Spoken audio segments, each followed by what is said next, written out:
반가워요 여러분. 제이라 해물라에서 여러분의 수석기자가 인사드립니다. 지금 이곳은 모사이아 2세가 왕이에요. 하지만 그에 관한 어떤 점도 2등이 아니에요. 엘마 1세는 교회 대지사이고 정말 좋은 지도자입니다. 그는 아주 굳건해요. 하지만 세상에 엄청난 세기가 지났군요. 3세대 전에는 모사이아 1세가 니파인들을 이끌고 미치왕이 레이맨들에게서 도망쳤고요. 그리고 제이랄물라 땅에 뮬레퀸들을 발견했어요. 그의 블루칼라 아들, 선지자이자 왕인 베냐민이 이 나라를 그리스도의 이름으로 이끌 수 있을까요? 물론이죠. 그동안 열성적인 지니프와 그의 추종자들은 니파의 땅을 되찾기 위해 거짓말쟁이 레이맨 왕과 의심스러운 조약을 맺었어요. 하나님의 도움으로 지니프의 백성들은 그의 삶을 유지했어요. 하지만 멸망전엔 항상 교만이 있어요, 여러분.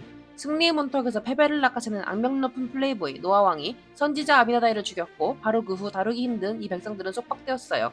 오, 이 프로 생활을 어떻게 버틸까 했는데 행복해질 시간이라고요? 보아하니 누군가는 술에 취했나 보군요. 이제 그들은 탈출에 성공했어요. 그럼 과거 노아 왕의 사악한 지다였던 엘마는요? 글쎄요, 그는 완전 새로 태어났어요. 그런데 이런 그의 기독교 마을이 길을 잃은 레이맨인 군대에 발각되었어요. 걱정 말아요. 레뮬론과 그의 꼴통 친구들은 엘마의 백성들의 신앙을 이기지 못해요. 하나님께서 그들의 짐을 가볍게 하시고 감시자들이 깊은 잠에 빠지 계셔서 기적적으로 엘마의 백성들을 풀어주셨어요. 피 흘림이나 술은 필요 없었어요. 그렇게 여기까지 왔어요. 지금 여기까지 오는데 정말 많은 일이 있었어요. 하지만 이제 꽃길만 걸을 때예요. 속박과 자유에 대해 우리가 배운 모든 교훈을 가지고 더 이상 잘못될 것이 있을 수 있을까요?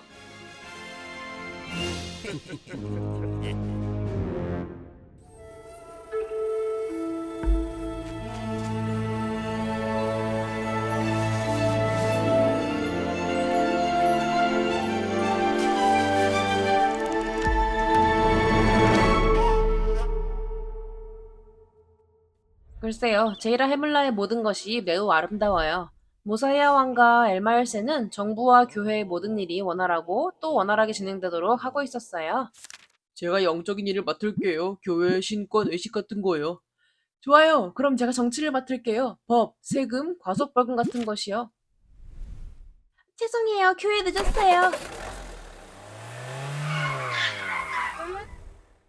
잠깐, 이거 누구 관할이죠?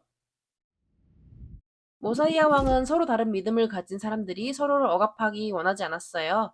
그리고 그는 민주주의 같은 엄청난 계획도 가지고 있었어요. 정부에서는 이런 일들이 일어나고 있었고, 교회에는 큰 죄를 저지르는 백성들에 대해 엘마는 어떻게 해야 할지 몰랐어요. 하나님께서 그에게 이건 그분의 교회라는 것을 상기시켜 주셨어요. 계명을 어길 경우 대가가 따르지만 우리가 진심으로 회개할 때마다 그분은 우리를 용서하실 거예요. 그럼 하나님이 우리를 항상 용서하신다면 우리는 언제 회개해야 할까요? 나는 목요일에 회개하고 주말 동안 파티를 즐길 거야. 사실 지금이 바로 하나님을 만나기 위해 준비할 시간이에요.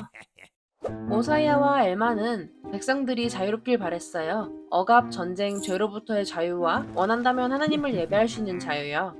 하지만 번영하는 사회에서 성장하는 어린 백성들은 자유의 대가를 이해하지 못했어요. 실제로 5명의 인플루언서들이 사람들에게 죄를 짓는 것이 멋지다고 설득하며 적극적으로 교회를 무너뜨리려고 했어요. 제이라 해물라의 적들이 보낸 사악한 비밀 요원 아니냐고요? 아니요, 한 명은 선지자의 아들이고 4명은 왕의 아들들이에요. 어쩌면 자신들의 역사를 이해 못했거나 어쩌면 그들은 유명한 부모 밑에 자라서 버릇이 없을 수도 있고 또 어쩌면 그들은 법과 계명이 너무 제한적이고 불공평하다고 느꼈을 수도 있어요. 우리에게도 있는 일 아닌가요? 편한 삶을 살다 보면 항상 모든 일을 자신의 뜻대로 해야 한다고 생각하고 계명이 실제로는 가능하게 하는 것이라는 사실을 잊게 되지 않나요? 정말 자유로워지기 위해서는 스스로를 제어해야 해요. 벤자민 프랭클린이 2000년 후에 이렇게 얘기했듯이 말이에요. 오직 선한 사람만이 자유를 누릴 수 있습니다. 국가가 부패하고 사악해짐에 따라 더욱이 주인이 필요합니다. 이건 엘마 1세에게 정말 힘든 일이었을 거예요. 그는 교회의 막중한 책임을 맡아 최선을 다하고 있었고 그의 가족은 그가 언제보다 절실히 필요했어요. 그런데 엘마 1세도 엘마 2세 같지 않았나요? 그래서 누가 도울 수 있는지 기억해냈어요. 선지자로서 그는 백성들을 위해 하나님께 온 마음을 쏟아냈어요. 이제 부모로서 또 다시 한번 마음을 쏟아냈어요. 제발, 제발, 제발 그가 진리를 깨달을 수 있도록 해주세요. 하나님께서는 그와 그에게 동참한 자들의 기도를 들어주셨어요. 그렇게 어느 날 엘마 2세와 모사이아의 아들들이 교회를 무너뜨리려 할 때 너희는 어떻게 하나님이 너희의 조상들을 속박에서 해방시키셨는지 잊어버렸다. 이것은 그분의 교회이며 오직 그분의 백성의 죄만이 그것을 무너뜨릴 것이다. 스스로 멸망을 선택할 수는 있지만 다른 사람들을 너희와 함께 끌어내리지 말아라.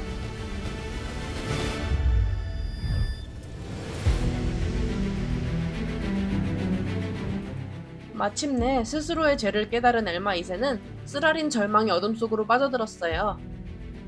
그의 아버지는 아들이 경험을 하는 것에 기뻐했어요.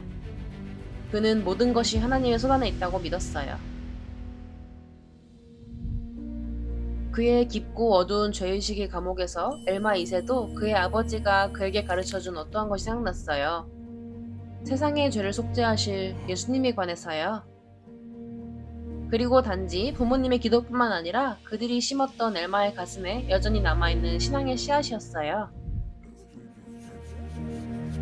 주님의 자비가 나를 돌려놓으셨어. 나는 하나님께로 태어났어. 그리고 무슨 일이 일어나는지 알고 계시죠? 엘마 2세와 모사이의 아들들은 회개하고 주님의 강력한 종이 되었어요. 이 사랑스러운 이야기를 리빙 스크리처 비디오 엘마 2세에서 시청하실 수 있어요. 엘마 2세는 그의 아버지가 배웠던 우리 죄의 사슬이 자유와 기쁨으로 바뀔 수 있다는 것을 배웠어요. 예수님께서는 이미 대가를 지불하셨으니 우리는 그저 진정으로 거듭나기를 선택하면 돼요. 그리스도께서 인도하시는 곳으로 그를 따르는 새로운 피조물이 되는 것이에요. 엘마 2세와 모사이의 아들들은 이제 어디로 인도하실까요? 다음 에피소드에서 확인하세요.